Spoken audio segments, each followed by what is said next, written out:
My girlfriend thinks I should have a photography badge in chat. What do you think? Do we have photography badges in chat? Oh, thank you for bringing this up. A little Uh-oh. bit of drama to Uh-oh. add to our morning. Yes? You never shy away from it. Yeah? Okay. You got to get to the bottom of this KKMD because people are starting to rope me into it and saying you're not doing anything now. I don't know. I'm sorry, KKMD, but like some I tried to reach out to him, okay? And he was like, I already verified myself with Destiny. So that's where it is right now, is that you have verified that this dude's a doctor. The Just thing be is, if he's faking it, he ultra lucked out because I think the guy that started that whole obsessive investigation is an alt of the dairy guy, the dairy cipher dude. Mhm. So I already don't care. Yeah, but So if he's faking okay, it, that's he's fine. lucky that that's the guy that started the investigation because now I just don't give a fuck. So, okay. Can I get the doctor? Can I get the Dr. Flare too? If you send me proof that you're a doctor, Well, what about if someone in my close orbit is a doctor? then I would maybe would give them the doctor flare if they sent me proof that they were a We we doctor. we, we share an account. Then no, So what? If someone uses your account one time, you don't get to have the flare? no. Just once, just once. If Nathan hopped onto your PC, Wait, what do you mean just one? It's not that. It's not your friend's account. It's your account. well, we should. What about if it's her account that I just happen to use more often?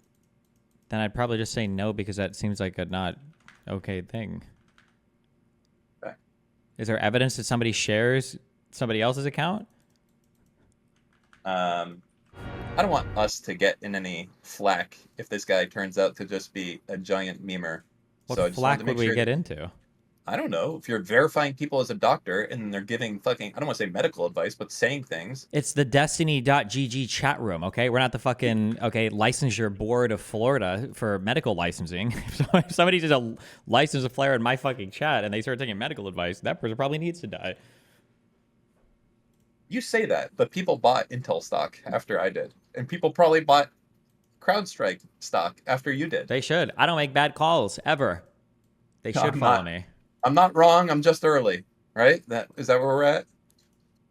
My Facebook calls were good. You and everyone else shot on me for them, and I beat the market after a year when I tossed that. Okay, I'm a long buyer. I'm a long term capital gains kind of guy. All right. I rolled all of my stuff into two plays: $30 calls at the end of December for Intel, and then $20 calls. I think I have 100 of them for December 26th. So we got a big position coming up in December that stuff will start climbing. I'm hoping. The whole thing, with Intel, it's interesting. Um, the company, for whatever reason, is like, we're gonna just change. So up for the longest time, Intel's main shit was just making processors, right? And they were good. They were the best. They were better than AMD. I mean, up until recently, um, they were the better processor across the board, with the exception probably of power efficiency. Intel was always ahead, and then they threw it away, and now the big play that they want to do is like, hey, we're gonna have our own fabs. That's gonna be our big business. We're gonna produce chips in America. And we're separating that entire thing out from like making our own processors. So I don't know. I don't like I understand that there's probably a lot of value to being because right now there's no real US based chip manufacturer besides Global Foundries, but their shit is like 14 plus nanometers, I believe. There's no modern chip production that happens in the United States. Intel will be the only one that does it. But it's just it doesn't make any fucking revenue, and it's not going to for like another year or two. Um, Wait, Intel so the doesn't que- make any revenue? Oh, you mean the no, manufacturing in the U.S.? yeah, Oh, like okay. the fab shit's not up to the. Basically, they're trying to compete with TSMC, which is the Taiwan chip creator. That's like the high tech one. I do think it's good business long term. It is a little scary that the CEO seems to be so bad at being a CEO. I know he's supposed to be a technical dude, but I don't know why. Like, did you watch this whole thing with like the Intel processors and the ionization or whatever, the oxidation? Sorry, the oxidation of their over 65 watt processors. The oxid. Wait, have I seen what? It's like this huge scandal right now Oh, I've with heard that Intel's like the 13th, 14th gen chips are severely fucked. So much so that I think there's literally a class action lawsuit now against them. Yeah, well, they're looking into it, but there's two things here that are fucked. One is, regardless of how true it is, the way that Intel has handled this has been so unbelievably bad. It's like you need to I don't know who you need to fire there. It's just why would they do this? Why would they respond to people like Gamers Nexus or um Linus or any of these people that are like the PC hardware enthusiasts? Like you would say, hey, this segment doesn't matter. Okay? Gaming revenue, that's not a big deal to us. It's like 1% of our bottom line. We're a server market company. Fine. But you have to be not retarded about it and understand that these same people that are losing faith in Intel, that are gamers, are probably there's going to be crossover of some of these people who also run data centers or who work in data centers, and they're like, hey, fuck it, let's go with Epic um, moving forward as a result of it. It's just like I don't understand why they are so bad at responding to criticism, and also I don't understand why there's like so little outreach to the hardware community as a whole What does for the Intel even make company. their money? What do they even sell to? Is it mainly It on these like new like consumer processors or? it's server stuff. Servers is like I think the big part. So they have servers, they have fabs, and then they have like consumer revenue, etc. But they just this last quarter, dude, you don't understand. They shed a third of their value. Okay, they went from like 150 bill market cap to 100 bill. This is the price that they're at now. This is a 10-year low from them. Like I don't even it might be more than 10-year low for a price of how low it is right now. Sounds like It's a good insane. buy. They're on sale. Well, yeah, that's why I doubled down on it. But um, the question is, how early is too early to buy into something that will be valuable? Certainly, the only company that will have high tech fabs in the United States is going to have value, as because all it takes is one administration to say, "Hey, we're doing big tax benefits if you buy chips that are made in the United States versus in China or Taiwan or whatever," and Intel's the only one positioned to do that. As Didn't I the said, Biden global. admin already basically do that with the Chips Act? Yeah, that is a good thing. But I mean, that's like $10 billion or whatever that they gave to Intel. The question is, um, how early is too early to invest into something like this? If you know, I do know this will be an important strategic business and something that has a lot of value, but probably not for another year to 2 years until they're really going full speed on it. So the question is, when do you determine when to invest into a company like this? Right now, everyone's fearful, saying the company's being steered into the ground, but they're building out these massive fabs inside the United States with huge amounts of um, investment. And this is still a company, by the way, that up until like last year had the same gross revenue as like Nvidia did. So yeah, I don't know. I'm struggling with that part. Obviously, if you try to wait until 2026, the price isn't going to be what it is today at this point. So Dan, they fired 10,000 people. Do you think they're going to be fine in 1 to 2 years? Well, the question is, where are they firing those 1 to 2, or sorry, the 10,000 people? What department are they in? How are they? Apparently, Intel has this entire culture of like badges, and there's like blue badges and green badges determining if you're an employee versus a contractor. And it sounds like a really stupid way to run the company. Um, but yeah, Intel has 120,000 employees. I think they probably should maybe get rid of some. I think that company needs to be shaken up a lot. It's it's wild that Intel is at this place right now, the least valuable. Who would have thought Nvidia, a fucking graphics card maker, would be more valuable than Intel or AMD or just any of these companies? It's fucking crazy. Qualcomm, is Qualcomm more valuable? It might be. Um, yeah, Qualcomm's more valuable. Is Texas Instruments more valuable? Texas Instruments is more valuable. Like this does not make fucking sense. You know what I mean? When you look at there's so much lack of confidence in Intel right now that they're just getting destroyed. Because Intel has it's trading below its book value. That's the wild shit. The assets that they have minus the debt and the prices below that. That's not good sign. That means investors are just like panicking on this company. I love this stuff, the fucking chatter. Dan Omegalol, you need GPUs for a lot of shit. Fuck off. Yeah, and you don't need processors for a lot of shit also. And NVIDIA makes GPUs, and you should think if I could make that suggestion for you. Yeah, I don't know. Boeing and Intel, man, those are the two. Those are the real plays to put $500,000 into, not CrowdStrike. What are you thinking about for your CrowdStrike shit? What are you gonna do? Are you gonna? So first off, you can do the option shit. I'm not signed up for any website that offers that shit. I haven't done any of the reading to figure out how any of that shit works. I just buy the stock and I sit and wait. No, I understand you buy the stock.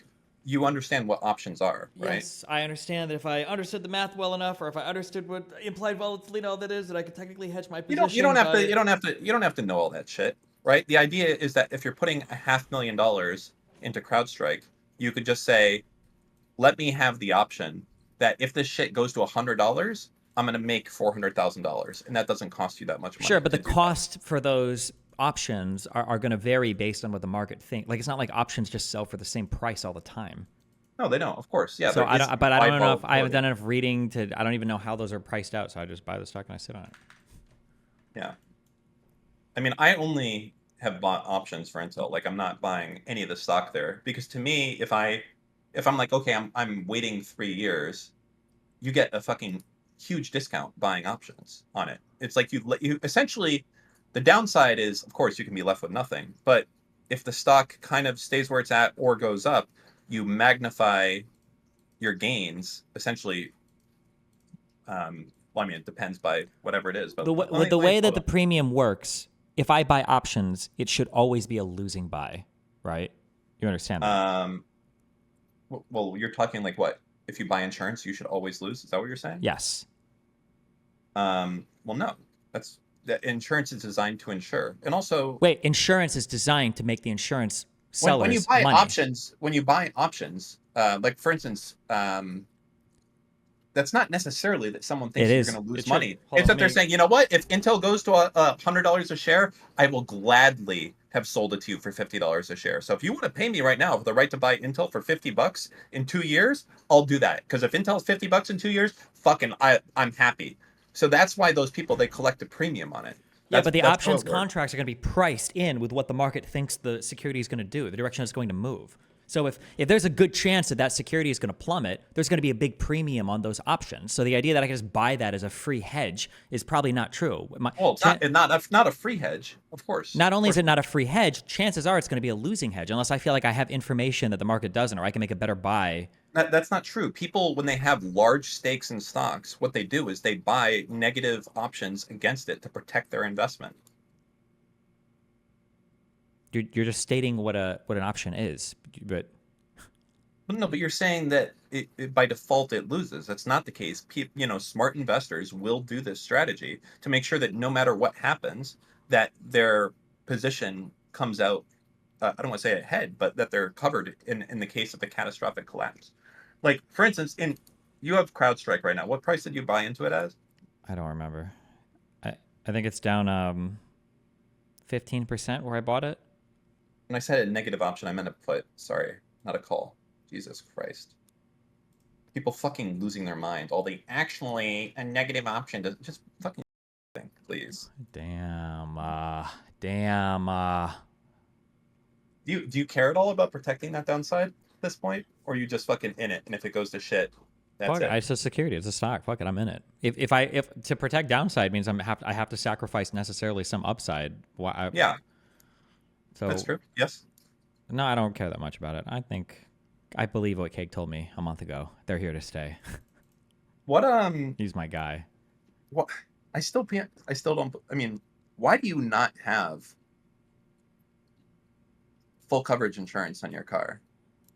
I mean, I guess you never don't get into accidents. By this point in my life, my guess is it's not about someone else. It's about some unemployed, uninsured dude smashing into you.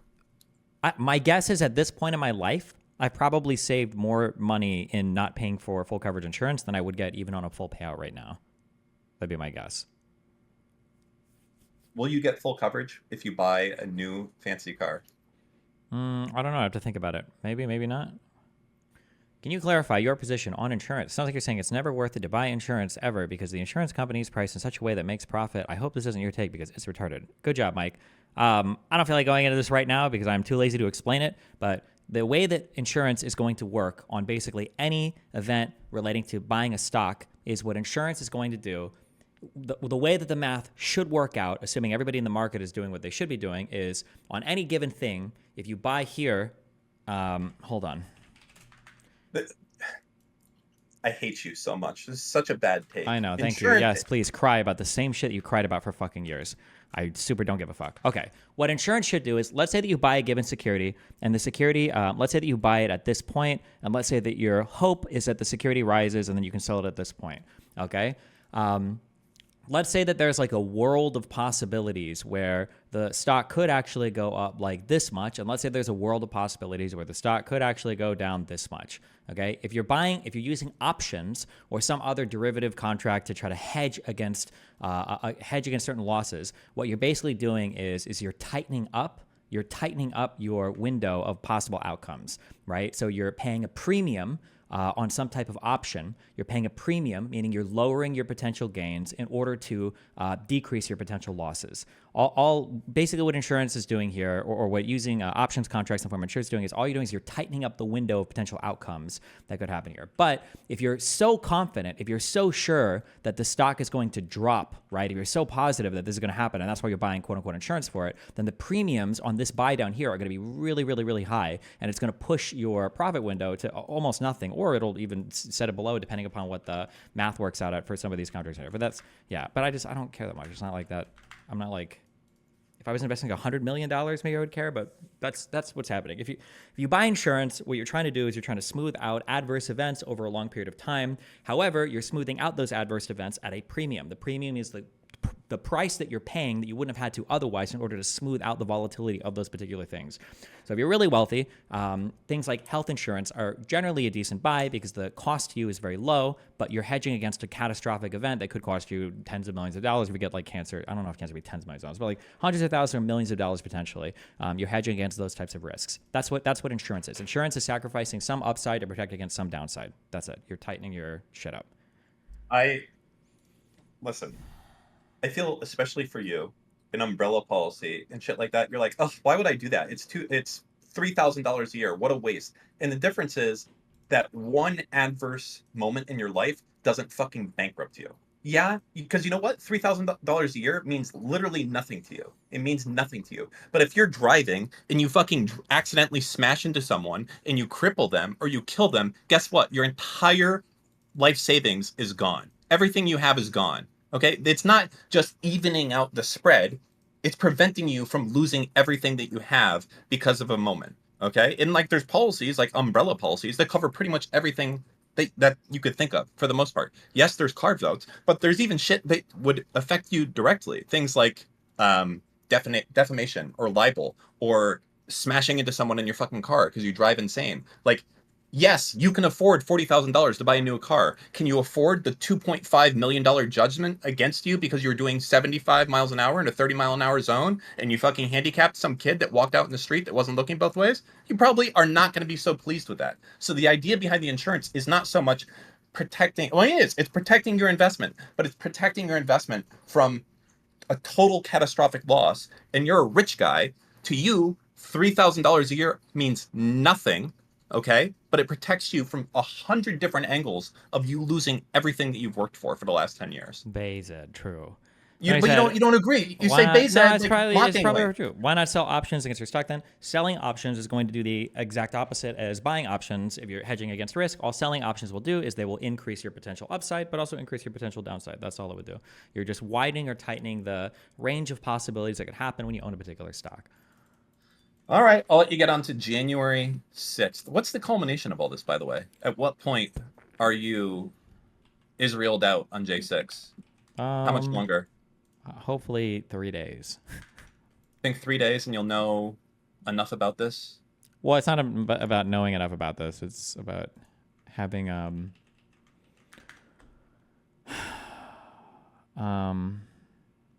yeah, putting together the story. But when you say you're putting together a story, what do you mean? Like I thought I this think was for there is fighting a conservatives. Go ahead. I think that there is a very no, it's not. It's just about putting out a nice video. I think there's a very cool, very interesting story about everything that happened relating to the Trump coup stuff. I think that the narrative has been completely obliterated by conservatives and the whole Trump derangement syndrome and everything, and so nobody's like put together like a cohesive, interesting, like just telling of everything that happened with like a really strong sourcing document to back it all up. So I'm just kind of doing that. It'll Oh, are either you be actually gonna do like a Johnny Harris style video I don't with know if this? August is up for like editing something like that, or if I don't even That know if would that's be that would be if you do that, that's good. You need that would be fucking awesome. Okay. Uh a if you do one of these every once in a while, that would be based. Okay. Do one on Israel. Like a 1 hour video where you do, or I don't know, maybe not an hour, that's too long, but a Johnny Harris video. You can do that. And you can make it compelling.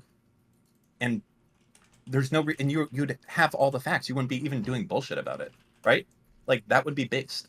Why would August not want to do that? maybe yeah. I don't know how hard that video would be to produce, maybe, but yeah, no, I mean it'd be good. They're probably good, but well, we'll see. Okay. All right, I'll let you go. Have a good one. Have fun, See you Mika. later.